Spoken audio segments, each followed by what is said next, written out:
ஒரு காலத்தில் ஒரு அழகான ராஜ்யத்தில் ஒரு இளவரசன் வாழ்ந்தான். அவன் பெயர் அர்ஜுனன். பிறந்த நாளிலிருந்தே அவனுக்கு ஒரு விசேஷம் இருந்தது. அவன் பேசும் ஒவ்வொரு வார்த்தையும் தங்கமாக மாறிவிடும்.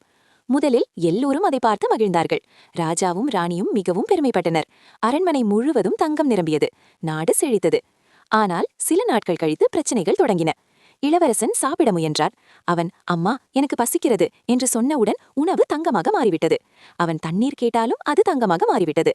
அவன் மெதுவாக பேசாமல் இருக்க முயன்றான். ஆனால் மனிதன் பேசாமல் இருக்க முடியுமா? ஒரு நாள் அவன் தனது அம்மாவை அன்புடன் அழைத்தான். அம்மா என்று சொன்னவுடன் ராணி தங்க சிலையாக மாறிவிட்டார். அதை பார்த்த இளவரசன் அதிர்ச்சியில் அழுதான். என் வார்த்தைகள் எனக்கு சாபமாகிவிட்டதே என்று அழுதான். அவன் காட்டுக்குள் ஓடிச் சென்று ஒரு முனிவரை சந்தித்தான். முனிவரிடம் உதவி கேட்டான். முனிவர் சொன்னார், உன் பேராசைதான் இந்த சாபத்துக்கு காரணம். நீ தங்கத்தை விட மனிதர்களின் அன்பை மதிக்க கற்றுக்கொள்ள வேண்டும். இளவரசன் மனம் மாறினான். எனக்கு தங்கம் வேண்டாம், என் அம்மா வேண்டும் என்று உண்மையுடன் வேண்டினான். முனிவர் அவனை மன்னித்து சாபத்தை நீக்கினார். இளவரசன் திரும்பி வந்தபோது எல்லாம் பழையபடி இருந்தது. ராணியும் உயிருடன் இருந்தார். அதன் பிறகு இளவரசன் எப்போதும் எளிமையாக வாழ்ந்து அன்பை மதித்து வாழ்ந்தான்.